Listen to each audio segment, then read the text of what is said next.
A Toyota Corolla used to rent for 100 dirhams a day in 1992, and it's still rented for 100 dirhams in 2007. We started at a time where things were great, and then they went down really quickly. And then luckily we survived during that 2 to 3 years period, which was a very tough time. Properties was something my dad was investing in for many years. So he thought, you know what, there's a real estate boom going on as well. I'm very glad that we did that. It's very often people say millionaire and billionaire in the same sentence. Yeah. And I'm like, they're nonsense. Yeah. 1,000 dirhams for someone could make their life. For others, yeah, for them it's just nothing. It's extremely important, not just for real estate people, but for any business person today to have a social presence. They say it's Dubai Incorporated. Dubai is a city, is Dubai Inc. So I was lucky to have started off, on a rough patch, but then, things only got better after. What was that time like? So without further ado, I'm Radin Jerome. Wherever you are in your life or wherever you're going, whether financially, spiritually, or for your health, I hope you're on your way. Now let's get into it.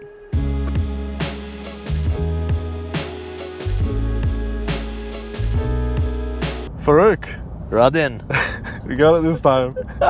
Perfect. I wish viewers could smell you right now because you smell amazing. Really? Thank you so much. I guess the perfume hasn't died out. No, as soon as you got in the car, I was thinking, what is that smell? Thank you. So talk to me about your company, Springfield Properties. Your father, I believe, initially founded the company in 2008. That's right. Which is when the crisis happened, when all the property prices fell. Right before the crisis, about 6 months before. Yeah. Everything went downwards. Yeah, and when I look back on history and I see other businesses and their stories, I don't know why it's a common trait. I see these hedge funds, I see these companies, and they say, we started the day before 9/11. We started the day before this. So I don't know, I think, so when there is a crisis, I always think there's going to be a big business built soon. 100%, man. I think when you start off with such adversity, you start off with such huge problems on your table, it's only upwards from there, right? Yeah. So that's the way I think about it, that, we started at a time where things were great, and then they went down really quickly. And then luckily we survived during that 2 to 3 years period, which was a very tough time for Dubai's real estate market. So we learned how to adapt and survive during that time. And I think a lot of people were leaving the business at that time. In 2008, 9, 10, I think it was a record number of real estate companies that closed down, record number of realtors that left Dubai or left the business itself, record number of developers that ran away from Dubai. So luckily the people that survived, I think, came out much stronger after that time. So I guess in hindsight, we were lucky to have started our business at such a tough time. So it really toughened your skin for the road ahead. Oh yeah, 100%. And I think at that time, I was still relatively young. I had worked in 2 real estate companies before. I had, before we formed Springfield, so I had a little bit of experience. I've been working since the age of 12 or 13 in our family businesses. But at the age of 16, I still remember was the first time I worked for a real estate company. So I still had some experience. Experience such as showing an apartment to somebody and just doing some basic rental paperwork. I worked as an admin assistant for a very good company. So I had some sort of idea that I sort of brought into the company in 2008. We were lucky to see a downtime, but I think when you're younger in your life, you can take those sort of downturns and risks much easier as compared to a later time in life. So I was lucky to have started off, on a rough patch, but then, things only got better after. What was that time like? At that time, stressful? Oh, for sure. I think overall in Dubai, since the real estate prices went down to nearly half of what they were. More than that, there were a lot of projects that were under construction that stopped because people stopped paying. So for example, if a property was sold for 1 million dirhams and you only paid 10%, so that's 100,000, you have 900,000 left, but the property value has gone from 1 million down to 500,000. 500,000. So are you going to pay 900,000 dirhams for a property that's today worth only 500,000? No. So everyone stopped paying. When everyone stopped paying, the developer stopped construction. So that was a tough time where it was hard for us to get out of those properties. It was difficult for our clients. at that time, to sort of consolidate their investments. So there was a lot of consolidation happening at that time. Credit notes, we would go to the developer, discuss with them, what, this client's paid 100,000, why don't you just return half of it or give us a credit note where we could use it, to invest in any other project. So there was a lot of negotiations at that time or making deals happen, from thin air, literally. So I think that was a tough time for everyone. But yeah, I think Dubai as a city, the leadership was very strong. The vision was still very strong. It was a global recession, not just Dubai. So I think, under the leadership of Sheikh Mohammed, we really came back out of that time fairly quickly. And in 2012-13, we saw the market booming again. And then Expo was announced in 2014. So that was another peak that we saw in Dubai's real estate market. So we came out of that recession relatively quickly. So in about 2 to 3 years, we were more or less out. And by 2011, the real estate activity restarted again. And that was a great time for people who bought real estate. They've made fortunes, the ones who invested at that time. Were you buying? I mean, we had already bought, so there was a lot of consolidation. And of course, my father started investing in Dubai's real estate market from 2000, 2001, when Dubai just sort of kicked off its freehold market. That was the first time that Dubai announced that you can now buy real estate in Dubai. So we were investing at that time, obviously not as aggressively as we are able to now. But yeah, we did a lot of good investments back in the day that are still paying dividends. And you weren't always in real estate? So our main family business was the car rental business. So my dad had a car rental in the early 90s all the way up until the late 2000s. And then we dabbled a little bit in the restaurant business as well. At a time we had 3 restaurants serving Pakistani food. So that was something that we dabbled with as well. I personally wasn't a big fan of the restaurant business. I found it very difficult. So we failed, in my opinion, miserably towards the end. And then luckily we were able to get safe exits out of the restaurants. The rent-a-car business, we did really well. The nearly 1.5 decade that we were in that business. We ran that business for 17 years. So that was sort of what helped us build that initial capital for my father. But yeah, I mean, I grew up with the rent-a-car business, from a very young age. I would go to the office, I would go, so we had that sort of working mindset or that work ethic from a relatively very young age. So that really helped me personally shape into, gaining those experiences that have helped me in my current business, having the knowledge of how to get things done was really instilled at a very young age for me. How come you guys exited the car rental business? So the reason why we exited the rent-a-car business was over the years we saw that Dubai prices had gone up a lot. And I still remember one thing that my dad still says, that a Toyota Corolla used to rent for 100 dirhams a day in 1992. And it's still rented for 100 dirhams in 2007. He's like, the cost of running our business had increased 5 times. Yeah. But the rental market in Dubai did not increase as per those costs. So it's literally, this is a fact, by the way, right? That's a fact. The Toyota Corolla used to go on a daily rent for 100 dirhams in 1993, 1994. And the car prices have doubled in those years. Inflation. I mean, our rents, our salaries, everything's gone up. So it wasn't as profitable. One reason being, in the mid-2000s, a lot of big players entered into the market. So close to our peak, we had over 100 cars that we were managing in our rent-a-car business, which was very small compared to some of the big giants that entered. So a lot of the multinationals came in, and they were managing a fleet of 1,000, 2,000, 3,000 cars. So when you walk into an insurance company and get insurance for 3,000 cars, it's a very different rate when you go with 100 cars. When you go to buy, 200 cars at once is very different from when you're buying 20 cars for a fleet, to add a new fleet into your car rental business. So we had a decision. Either we go huge, we go big, and we try to compete with these, multinational companies that have billions backing them, or, we take what we have and we get a good exit. So at that time, we evaluated the situation.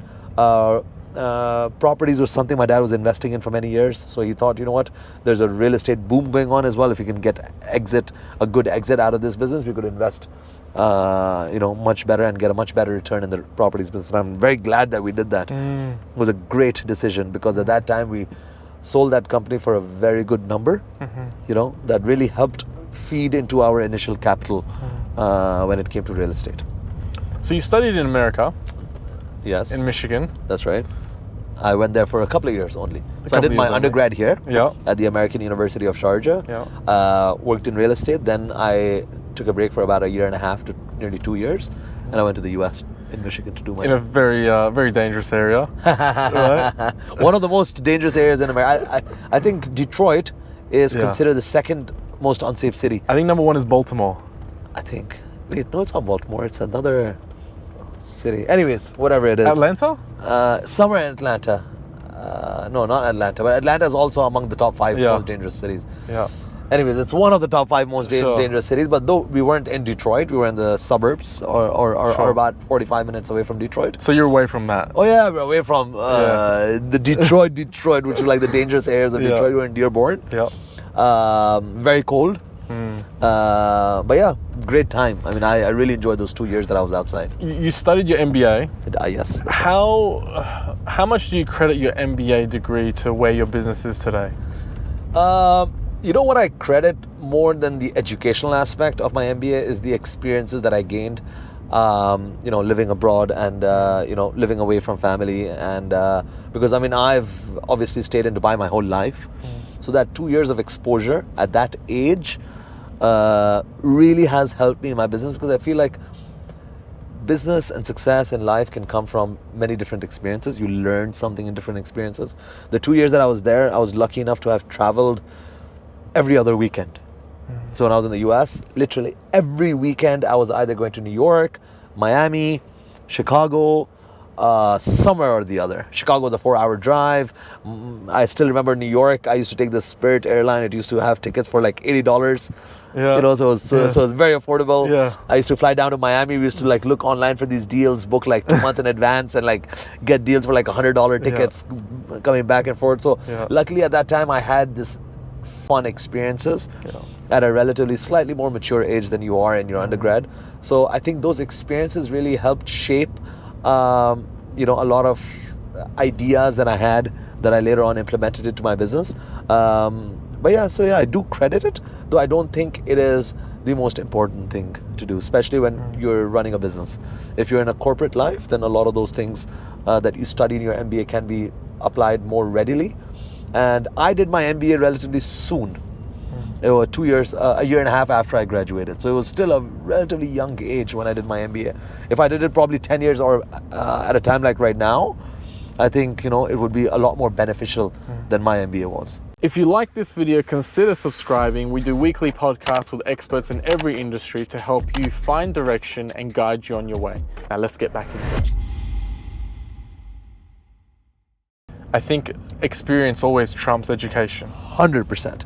So, sometimes I meet a lot of people and they're like, you know what, I haven't finished my undergrad. I feel like there's something missing.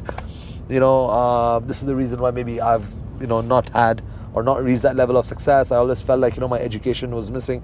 And I always tell people this, that it's not true. Of course, education can be a catalyst to your growth. It can bring you ideas. It can, take you slightly ahead.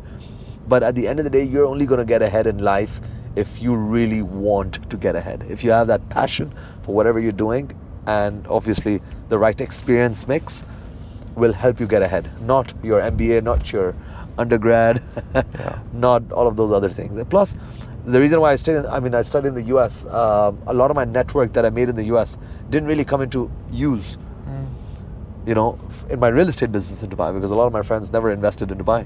But the network that I built during my undergrad years, which was in Dubai, in AUS, really has helped me in many places. Because a lot of my AUS grads today, they're in very good places, and it's really helped in my business as well. Have you always had a passion for real estate? Yes, luckily, obviously since a young age, my father was really involved in the real estate market, so he always made it a practice to take me along everywhere. So I still remember as a school kid, my parents would be driving around different areas, looking at apartments, looking at buildings, and literally our entire family's into real estate. So me, my 2 younger brothers, my sister, her husband runs a real estate brokerage firm as well, a very large brokerage firm. So like everyone I know Yeah. in Is my there immediate competition? circle is into real estate. So it's a lot of fun. It's not competition. It's actually helps us a lot. Sure. You know, it's something that's been of interest, and I mean every person is sort of interested in real estate, but maybe us a lot more because we're all into it. So it's been something that I was lucky enough to develop a passion very early on. And I always tell people this, that I'm so lucky to be doing something that I love. Because I believe you cannot be successful doing something that you don't love. Yeah. Restaurant business, I still remember I used to hate that business with a passion. Like that was one of our businesses. Yeah. My dad used to force me to stand behind the counter, and I used to stand behind the counter, and then I would listen to all these complaints of people that, today the food wasn't, the biryani didn't taste, today there's something missing. And then I have to go back and go like, hey, okay, I'm really sorry. And then, there's this like constant issues happening. You have to be, that's the business that you have to be on top of 24/7. It's like one day somebody cooks, something not really that well, and then you're going to get like 5 complaints. You have to be on your toes 24/7. So it was something that I didn't enjoy at all. And I still remember when we were selling this restaurant, I was telling my dad, if you're willing to do this business, for the next 10, 20, 30 years, please go ahead.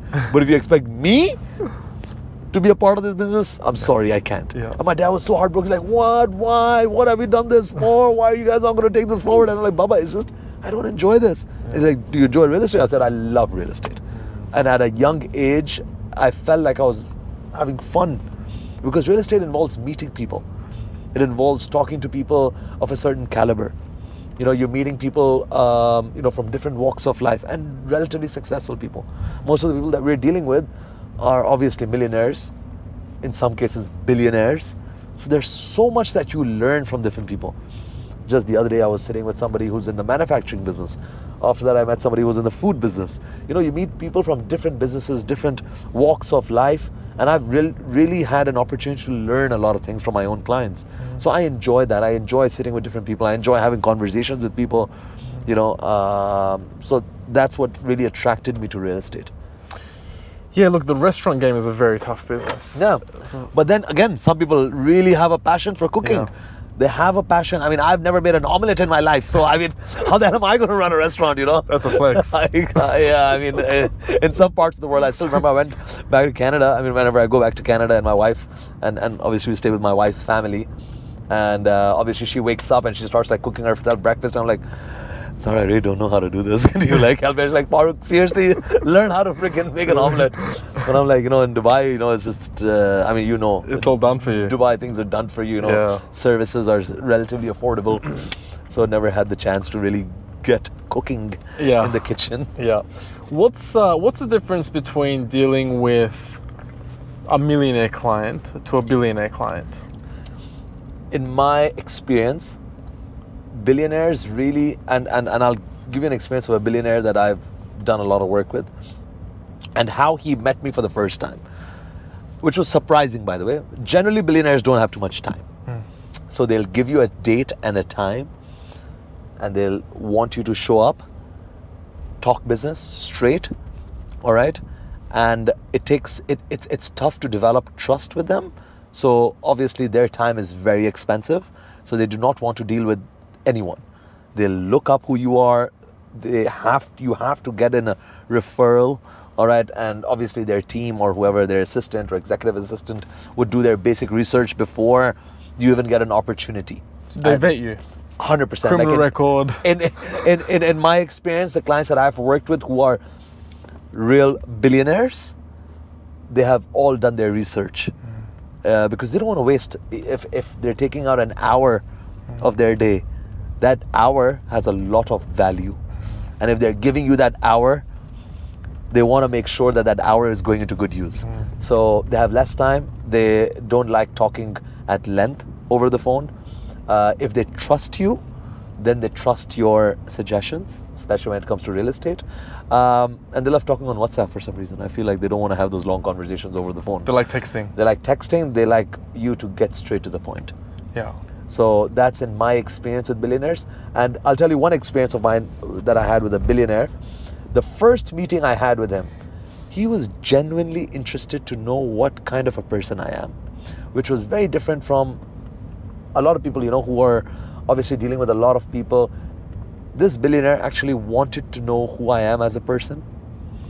what my background is, what motivates me, just to, build his image about me and whether I am someone that he can trust. And later on, I always tell him that I remember the first time I met you. I felt that you had a genuine interest in knowing who I am, even before. He's like, yeah, Farouk, I like to vibe with people. I like to know whether you're on my vibe and whether you understand what I want, or you're someone that I would like to work with. He's like, my time is very expensive and I want to give it only to people that I think are worth it. So my first meeting was you, just to know whether you're someone that, for me, is worth doing business with. And I found that very powerful. Whereas sometimes people who want to buy real estate, they end up shopping around so much, talking to 10 different people, getting different opinions, getting distracted. Whereas the real, multi-millionaire or whatever, the 500 million or 400 million plus guy or a billionaire, for him, time is worth so much. That 1 hour that he's giving you to talk about real estate or look at real estate, he could be making millions during that 1 hour. Yeah. So that 1 hour is worth a lot. And they won't do window shopping. They want to know exactly all the details in a concise, understandable manner. So with real estate, they'll ask you to send all the options first. They'll either have their team do the vetting, and they want to know just the final best options, and then they are quick decision makers. So you'll never have a billionaire go like, you know what, I really like this property, but I'm not sure. I'm like 80% there, but is there? No. It's yes or no, I don't like it. Yeah. I recently sold a penthouse to a client of mine, and the deal took a total of 3 days and 1 viewing. Wow. So his team had obviously seen a number of options. I was discussing options with his executive assistant, and she said that, the client or her boss actually likes this one unit that was in a video that I had done, and she said he wants to come in and have a look at it. I said, done. We showed up, we did a meeting. Of course, I knew him from before, so he came in, he saw it, like, you know what, looks good, let's do it. That's it. It was a total of a 15-minute meeting, out of which 5 minutes he just asked me, how are you doing, how's everything, I saw your video, love it, how's everything going, okay, let's see the property, yeah, looks exactly like what I saw, yeah, looks good, okay, done. Yeah. And I'm like, done? When I go down, I'm like, yes, it's done, and literally that's it. That's how he sold the property. It's nothing for them. He didn't even come and see, and he's using that property as an art gallery. I'm like, man, you're using this it's a 6-bedroom penthouse. Wow. Six bedroom penthouse. Wow.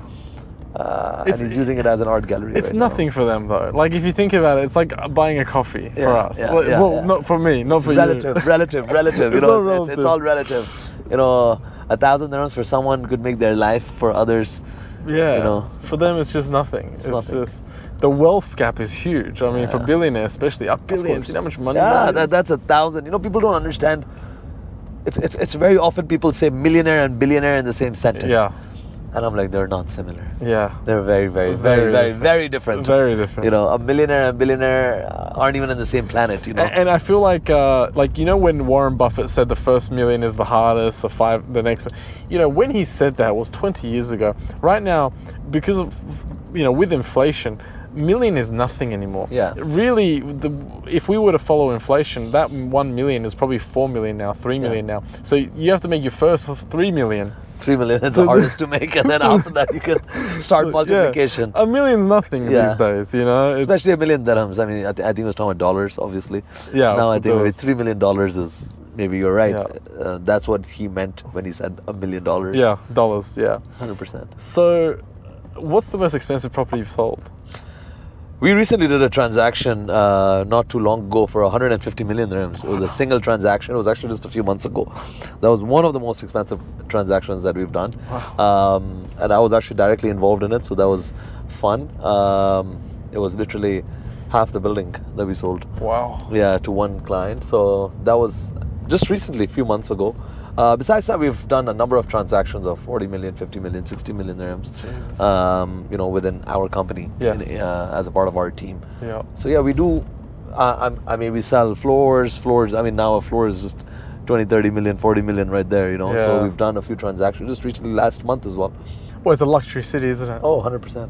Very ultra luxury. And it's becoming the hot spot for all the billionaires and Millionaires. high, ultra high Yeah. net worth people. I mean, why wouldn't it be, you know? I mean, what Yeah. options does that high net worth person have? I mean, you don't have taxes here, which is the biggest Yeah. attraction for those kind of people, and the lifestyle. For someone who has $1 billion in his pocket, the world is open for him. I mean, anywhere he wants to be, he can. Yeah. You know. So why are they choosing Dubai? It is because the city is amazing. You know, Safe. security. No one's gonna ask you. You could be driving around in a Maybach, and next to you there'll be like a limited edition, I don't know, Phantom, and next to Yeah. him there'll be like a freaking helicopter picking up from there. Like nobody cares, you know. That's the beauty of Dubai, I think. Yeah. You know, and that's what's really attracted, you know, a lot of people moving into the city. I'm so surprised with, you know, if they made me the president of the Prime Minister of Australia tomorrow, All right. I don't know if I can do as good of a job as Sheikh Mohammed did. And the reason I say that is because there's some soul to Dubai where, you know, it's so safe. I mean, I see Dubai going up at such a rapid rate, but I also see other societies going down at the same rate. And I just don't know how to turn that around. Could it be the drugs? There's a lot of drugs in Australia, and there's a lot of homeless in Australia. You don't see any of that here. Yeah. They have a very strict policy over drugs. So Dubai, I mean, they clamp down on drugs so hard, you know, that they really set an example that there's literally zero drugs in the city. Yeah, but it's not just that one or two or three decisions that makes Dubai. I don't know what it is, but there's a certain soul to Dubai where you can't mimic. You know, if you were the president tomorrow of let's say, in America, could you make a Dubai in America? There's It'd be so very many. difficult. I Yeah. mean, this is by the way, I mean, a lot of people think that this has been done very quickly, but this is a vision that has been carried down from Sheikh Mohammed's father. You know, there's a black and white photo of Sheikh Mohammed's dad, Sheikh Rashid. Sheikh Rashid, yeah. And we don't know who he was talking about. You've probably seen it. And he's looking around, he's with his friends, and he's looking around to his friends saying, how can he call himself the leader of his country? His people are renting. And he's looking around, all his friends are laughing. He goes, how can he call himself the leader of the country? And that's what was instilled to his son, Sheikh Mohammed, where he said, my people can't be renting. I'll give you land for free. Yeah. If you can't afford to build, I'll give you the house interest free. Yeah.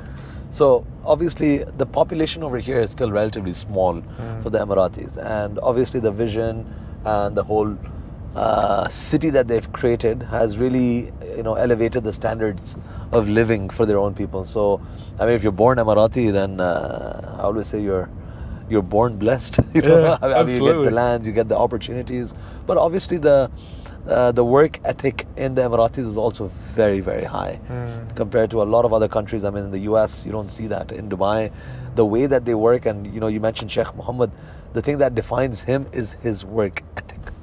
And it's a top-down approach in the city of Dubai. You know, the way he works is insane, and everyone under him is obviously looking up to the way he does things. Yeah. I mean, Sheikh Mohammed is famous to start his work days before sunrise. Wow. I mean, imagine, you're the Yeah. king of Dubai, you're the ruler, you're the sheikh. Yeah. You know, it's your word against everyone, and he's the one who's the hardest working guy in this city. You know, I remember there's an interview of Sheikh Mohammed where he says, you know, every day in Africa, the gazelle wakes up and he says, I have to outrun the lion or else I'll be killed. And if you're a lion in Africa, every day you wake up, you say, I have to run fast enough to catch the gazelle, or otherwise I'll sleep hungry. He said, in Dubai, I don't care if you're the lion or the gazelle. When you wake up in Dubai, you better start running. You know, because that's the kind of vibe he wants to create in the people. That's the kind of work ethic he wants to instill in people. He doesn't want anyone like lazy bums to be sitting around in Dubai. And obviously we're a heavy expat population, and expats can't be in Dubai if they're either not running a business or obviously they're not under a visa of a company. So if you're not working, you can't technically be in Dubai. So that's really helped as well, because obviously it sort of helps clean out the people who are not willing to work and the ones, you know, who will be sitting on the streets and begging, or the drug addicts and all of those people. So it sort of cleansed the city of those people, and their own people obviously are very well taken care of by the government, or by opportunities created by the government. You know, so it's really helped clean up the city. It's kept all the questionable characters out of the city, and that is something you can't do in the West. In the US, if today you become, I don't know, the president of the United States, you can't get rid of, you know, people who are, you know, don't have a job, because they're all Americans. You can't kick them out. If tomorrow you're the president of Australia, you can't kick out the people who don't have a job. You know, you can't kick out all the drug people, you know, because how can you? They're Australians. They're you your can't people. kick them out. They're your people. You have to take care of them. Over here, because they had this strategy to not have drugs, to keep things relatively under control, it's really helped. And plus, there's no political risk over here. You know, in the West, I mean, everyone argues that democracy is the way to go. Obviously, democracy has its own benefits, but when I look at the leadership over here, there's no political risk. You know, their visions are long term. So Sheikh Mohammed's been around for a long time. You know, and recently in his book he said, I've had 50 years of service to the city. You know, so that many years he's given to Dubai and working. So, you know, his vision is a long-term vision, but then we're blessed as well to have leaders like that in the city. Yeah, very You know, much so. who really care about the city. For him, his legacy is the city. Yeah. You know, every day he wakes up caring, thinking, you know, adding opportunities for the city. Yeah, very much so. And I think the Emirati people are such sophisticated, educated people that they have common sense.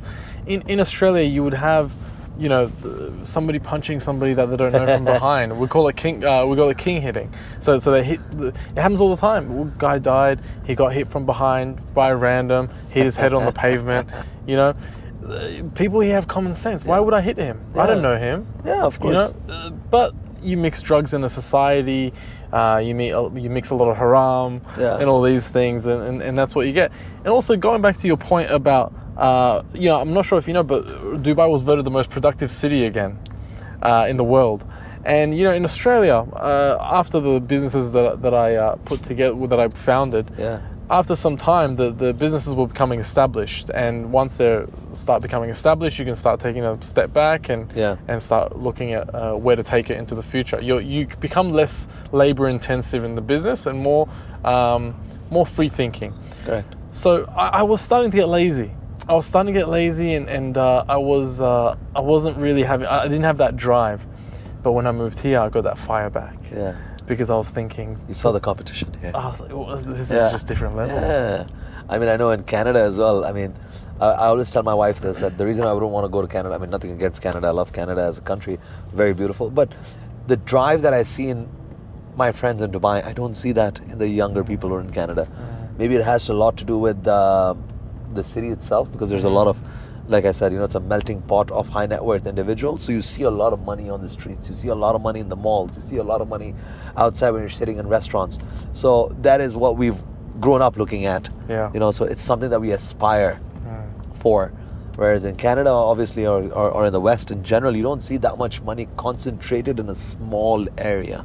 Because we see so much money over here concentrated in a small area, it really brings that fire that you're talking about, I think. I think when you look at people around, you know, if you're driving this car in Australia, you know, you're like the top dog in the city.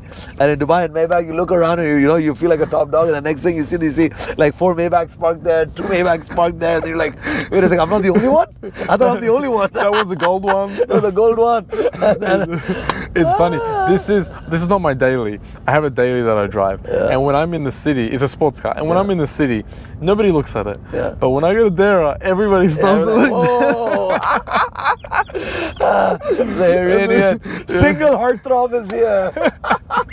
So speaking of the level of wealth and speaking of billionaires, actually, you have a very rich network.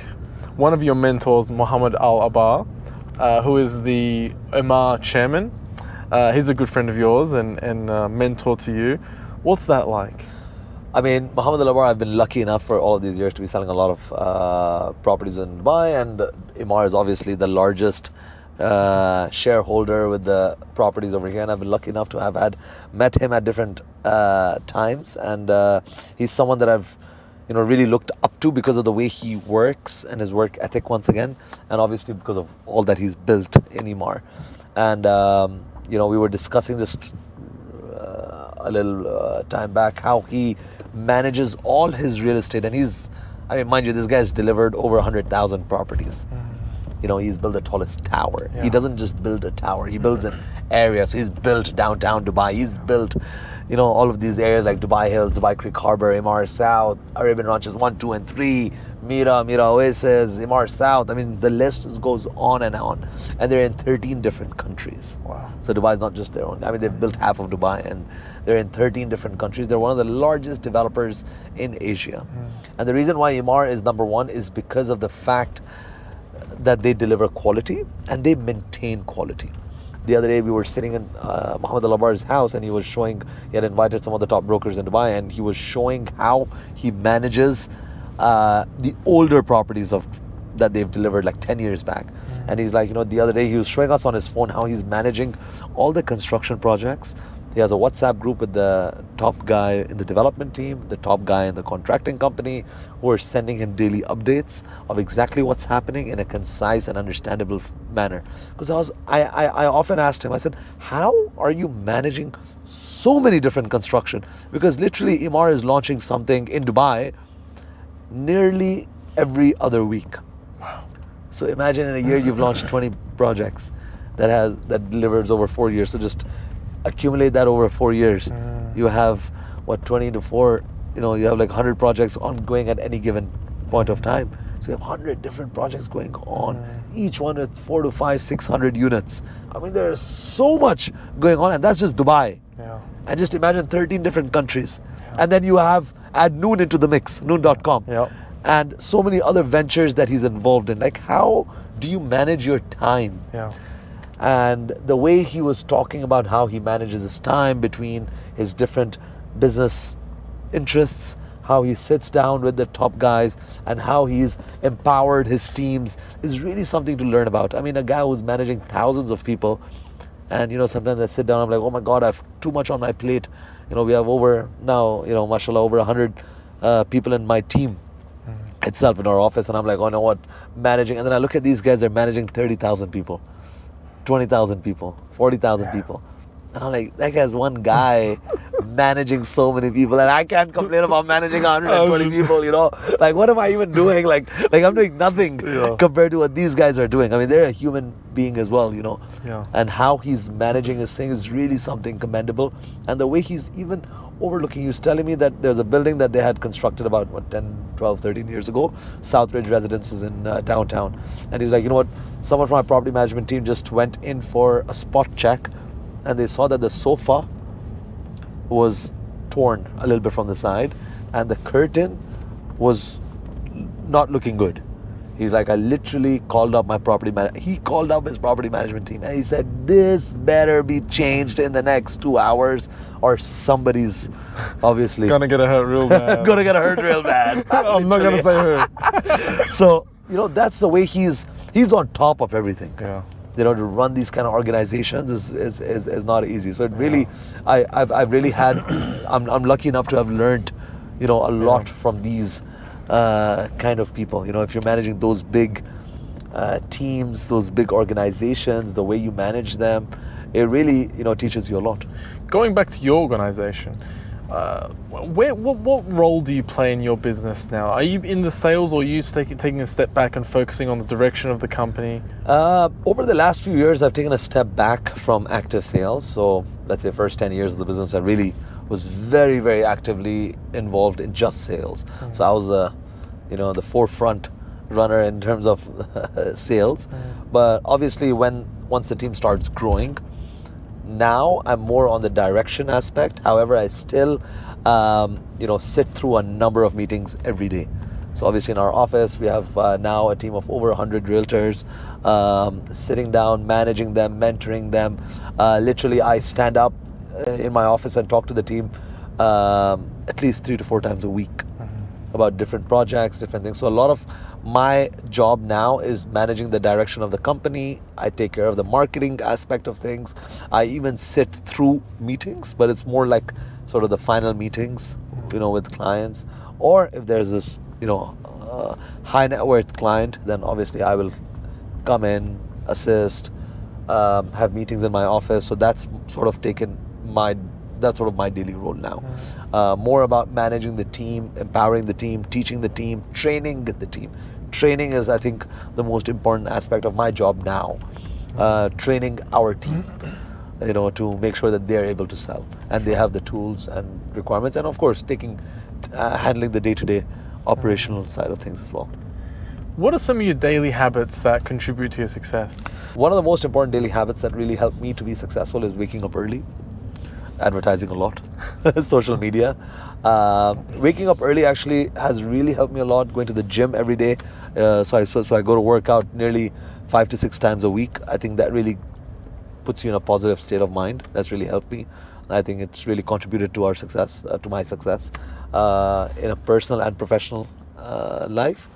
It really gets you ahead, because those first couple of hours that you can start your day earlier than the average person. I wake up now every day around 6:30, 6:45.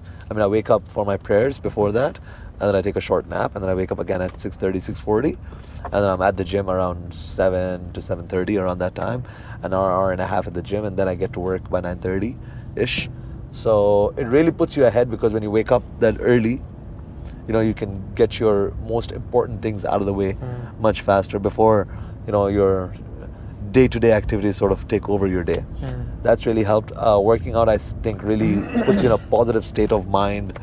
It gets your blood flowing, it gets your heart rate up. If you like this video, consider subscribing. We do weekly podcasts with experts in every industry to help you find direction and guide you on your way. Now let's get back into it.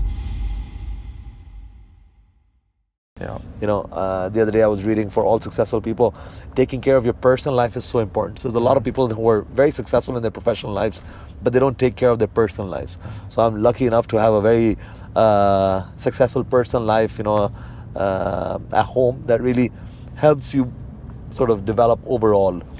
Giving time to the family, giving time to your wife, giving time to your kids, giving time to my parents, my brothers, my family, it's really feeds into your professional life as well. Yeah, absolutely. I've actually been watching videos of you working out. Oh, really? You're in there, getting there right now. Though my eating habits aren't the best.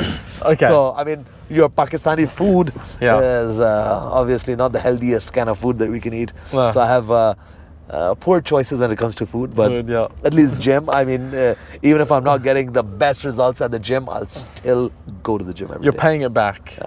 In some way or the other. Yeah. Where did the idea of YouTubing come from? And how important is it for real estate agents to have a social presence? I think it's extremely important, not just for real estate people, but for any business person today, to have a social presence. I think it'll really benefit anyone and everyone in whatever line of work you are. The idea of YouTube was really just came up very randomly. Obviously, we, as a real estate company, we always take videos, pictures of all the properties we sell. And just one day, I was showing a property to a client, and I had my photographer in the car, and my photographer was going with me to take photographs of the property. And then, in the middle, I tell him,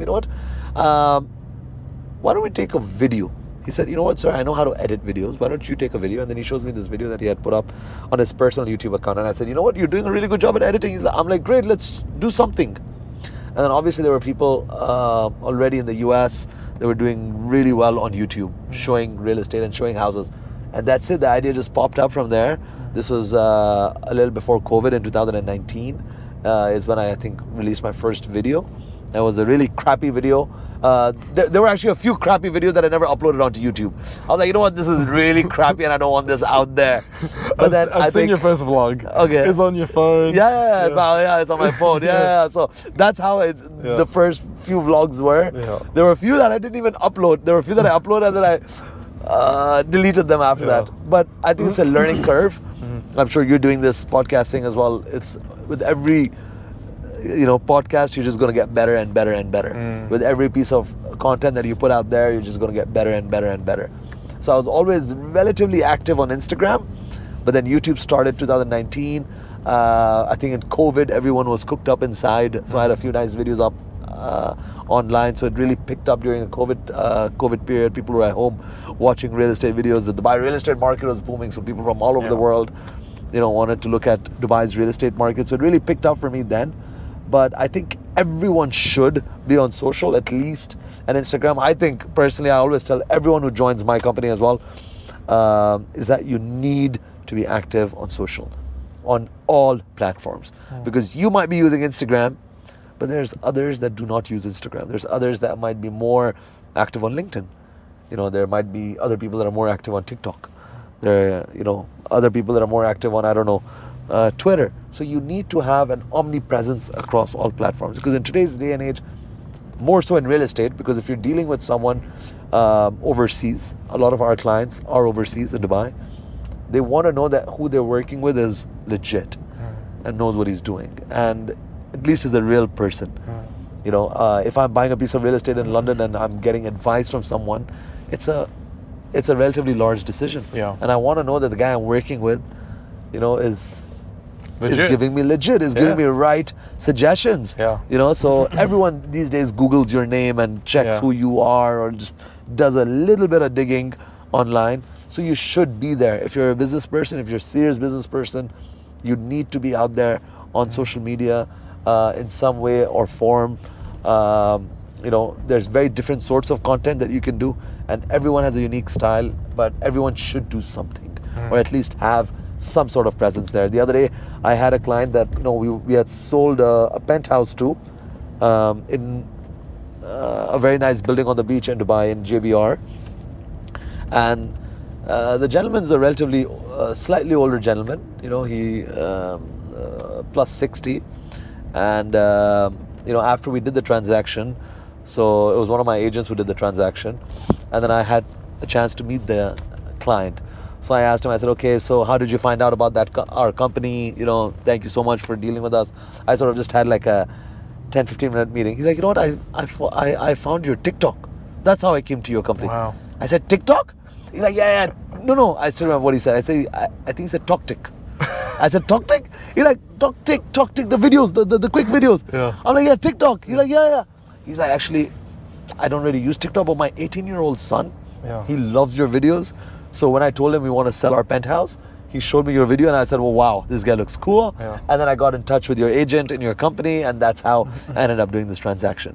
So just imagine a guy who's 60 plus, who you might not think is the target market for TikTok, but could end up doing business with you because his son saw your TikTok video. I mean, you never know who on social could be looking at your content and who you could end up doing serious business with. Yeah, you're right. Your social presence these days, it really become your resume. Of course. No one even looks at your resume now. Even when agents come to work for us, we always look them up on social. We always look them up on LinkedIn.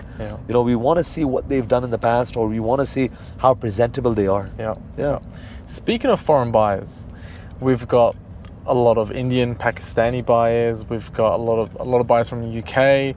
As of recently, because of the conflict in Ukraine and Russia, we've got a lot of Russian and Ukrainian buyers.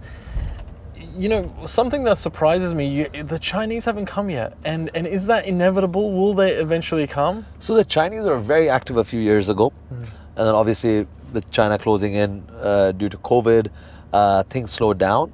But I'm very confident that it's going to start again very quick, because China has a very good relationship with the UAE, and Xi Jinping's come to Dubai as well. He has a very good inter-country relationship. We have a very good country relationship with China. So I'm quite positive that they're going to be coming back very soon, and they'll be coming back in a very big way.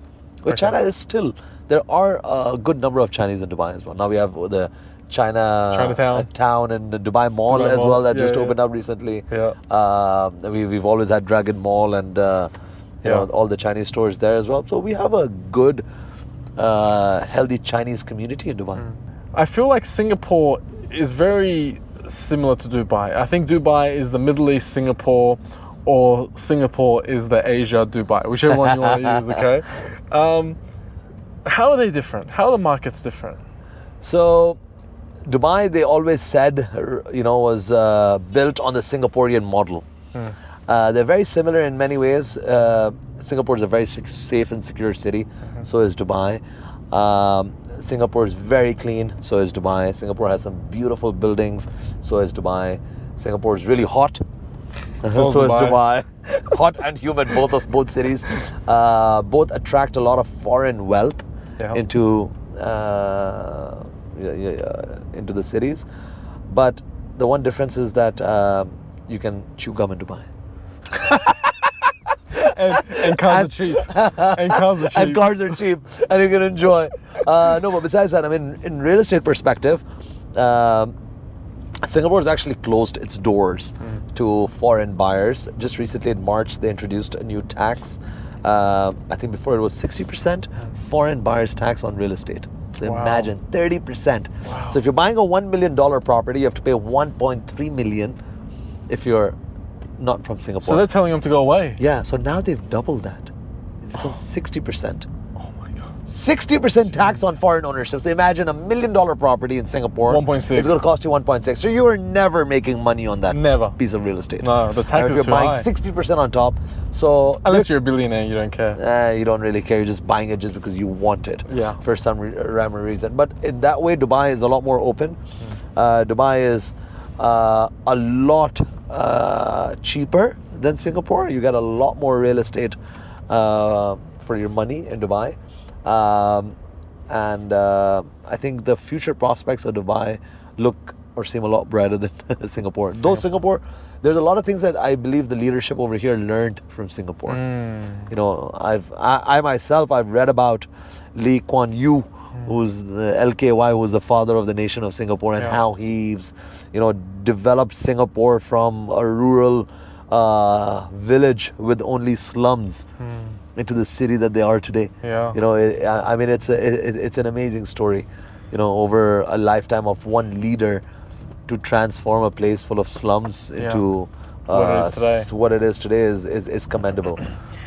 Why is there so many real estate agents in Dubai? Because the market is such, and it's a huge, active, hot market. So obviously the money is attracting all the agents. A lot of people are coming into the industry because the city is growing at such a fast pace.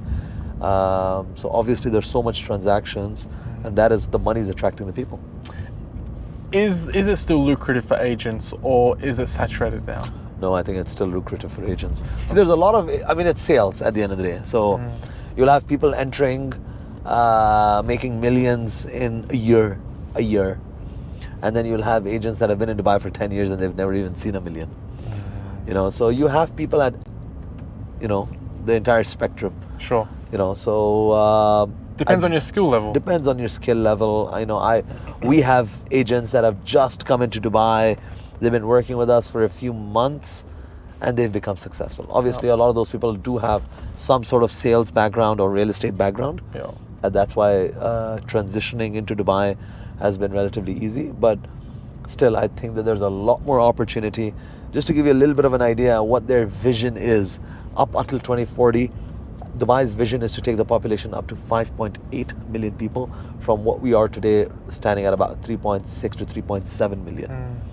So imagine 2 million more people, in the next 16, 17 years, So just imagine the amount of homes that they need, the amount of construction that's going to happen in the next 10 to 15 years. And just look at around us, there's construction happening everywhere. So there's so much more real estate getting developed, so much more, what they call off-plan properties, or what we call properties under construction. There's so much more that's yet to come out. So I don't think the market is saturated at all. I think it's going to continue to grow, and the projects are just going to continue to get bigger. Is sales consistent throughout the year, or does it slow down during the summer months? Dubai as a city gets much more active during the winter months, because obviously there's a lot more overseas buyers coming into the city. But over the last 2 years, you've not really seen much of a slowdown in the summer. But historically, yes, things do get slightly slower in the summer months, and even the developers, they sort of slow down, because summer is a time where a lot of our Dubai locals, also the expat population, goes for their summer vacations overseas. So things do slightly slow down in the summer as compared to winter when they pick up again. But over the last few years, a lot of people have started doing transactions in the summer because they feel like the It's market cheaper. might be slightly lower. So we've not really seen much of a slowdown this summer as well. Okay. Yeah. I'm enjoying the less traffic. Yeah. In the winter, things get.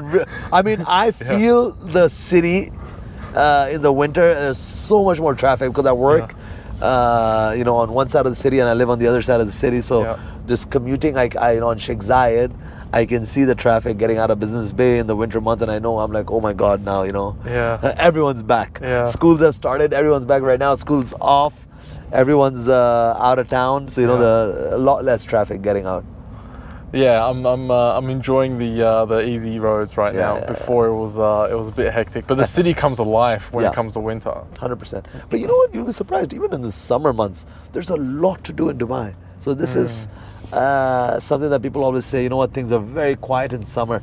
Yes, they are. But I mean, if you go out to the malls, you go out to the restaurants. Just look at the restaurants, man. Things are packed. People are enjoying their time out here in the summer as well. I think Dubai is built for the summer heat. Yes. So everything is indoors, everything is air conditioned. The malls, the restaurants, there's a lot of indoor activities to do in Dubai. There's even tourists that come in summer and they really enjoy it because hotels are cheaper, everything else is slightly cheaper. So people really enjoy the summer months as well. If you have an investor, an overseas investor, comes to you with 5 million dirhams and says to you, Farouk, here's 5 million dirhams, I want to buy a property for capital appreciation, what would you recommend? I would recommend him the new upcoming areas from the larger developers. So Off-plan? Off-plan, 100%. I think there's a lot of opportunity. You wouldn't go established? Good developers.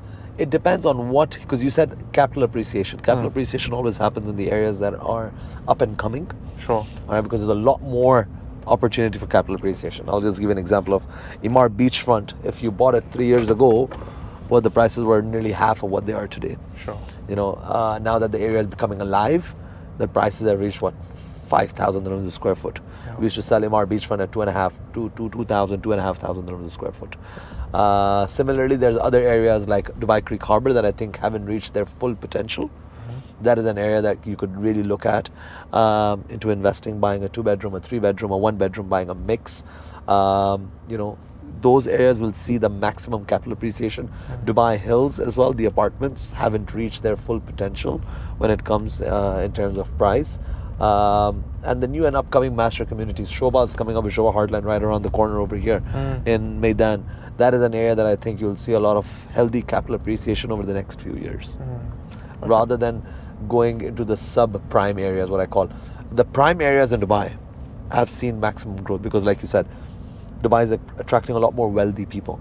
So the sort of prime areas, the areas that are closer, that are on the water or that are close to major landmarks or proximity to downtown is very important. So these major factors will determine, in my opinion, the capital appreciation because all your development is going further away from downtown, further away from the sea. So all of these areas that are still relatively closer to the center core of the heart of the city, those areas will see very good capital appreciation over the next few years. And of course, if you're investing in Dubai, or investing in real estate in general, you have a mindset or a timeline of at least 2 to 3 years to 5 years, a long-term vision. I think these areas will do very well, and I think in the next 5 to 6 years you'll see the prices at a completely different number to what they are today.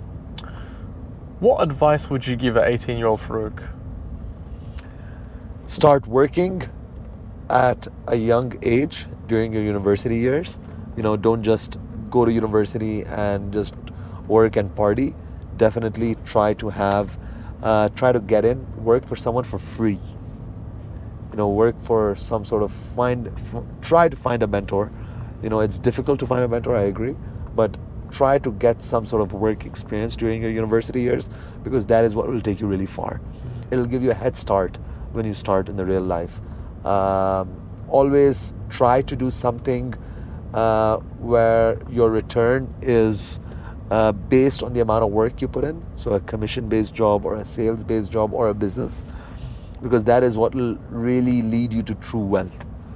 You can never become truly wealthy working for a fixed salary or working in a job where your return is not based upon the amount of work or the quality of work you're doing. If you're going to work or choose a career where you're just going to get paid for the number of hours that you're working, you're never going to become truly wealthy. So for an 18-year-old, choose your life is long, life is there's a lot that comes at 18 years.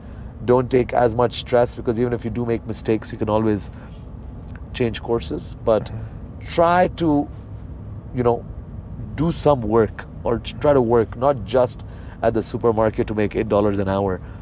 Do something. I mean, I don't know what the minimum wage is now. When I was working, it was $8 an hour in the US. But try to work, or try to get some sort of professional experience under your belt while you're still studying. Yeah, I think that's so important, especially learn a skill. Yeah. Learn something, because that always leads to something else. 100%. So many times I look back on my life, I've learned one skill, I've met these people through that. Through that, we did something else together. Yeah. And make a conscious effort to network as much. Meet people. Because when you meet people, your understanding of the world and how the world works really expands. So sometimes people don't understand this. They feel like they stay in their little bubble, or their 4 friends that they're surrounded with. Make sure you're surrounding yourself with people who really want to get ahead in life, because the famous saying goes, you become an average of the 5 people that you surround yourself with. So you want to make sure you're surrounding yourself with driven people, people who are on the right track, and people that are going to give you a positive impact in your life, or are going to help you bring a positive impact in your life. Farook, you're a gentleman. I appreciate you coming and having a chat with us today. Thank you so much for having me, Radan. You're a very inspiring Dubai success story. Thank you so much. We like to finish off the podcast by asking every guest the same question. Okay. If you could have a dinner party with 3 people, dead or alive, who would they be and why? Dead or alive? Dead or alive. One would definitely be Elon Musk. Okay. Second would be Warren Buffett. Okay. All right. And third, and the one that I look up to the most, would be Sheikh Mohammed. Beautiful. These are the 3 people that I'd love to pick their brains, because I feel like Elon Musk has all of these new ideas to change the world. He has ideas that are larger than life. And then on the other side, you have Warren Buffett, who's the king of the king when it comes to investments, and has a very different approach when it comes to business, because he's looking at businesses from a macro level. And then you have Sheikh Mohammed, who has built something which is extraordinary. He's built a city. So it's 3 different perspectives. One is the idea guy, the guy who's just doing things which are larger than life. The other one who's more of an analyst, someone who can stand back and observe and see who's going where, and invest there. And then the third is Sheikh Mohammed, who's an actual guy who can get all of these. They say it's Dubai Incorporated. Dubai is a city, is Dubai Inc. Because all of your businesses, so he's someone on a macro level. When I talk about Mohammed Al-Abbar as being one of my mentors, he's still running a very, very large organization. But then you have Sheikh Mohammed, who's behind him, who's running multiple organizations such as Emaar. And managing them all, managing a city, keeping that vision going. So it'll be, amazing dinner to have with the three of them, and me being the 4th. I'm jealous. I wish I was at that table, to be honest. That's actually a great table. That's a great table. We've had Taylor Swift and these things, but we haven't had this. Taylor Swift, no. That'd be an interesting conversation too, but I think this is something I'd value more. Absolutely. All right. Well, I appreciate you coming on board, and I'm actually looking forward to seeing your rise. Well, you're already at the top, but I feel like you're just at the beginning. You're young. I'm 33 years old, man. I think there's a lot more to do in life than what we've done till now. I'm grateful we connected, for me to watch your journey. This is Farooq Syed here with Radin. We had an amazing podcast. Make sure to watch it. And we're signing out.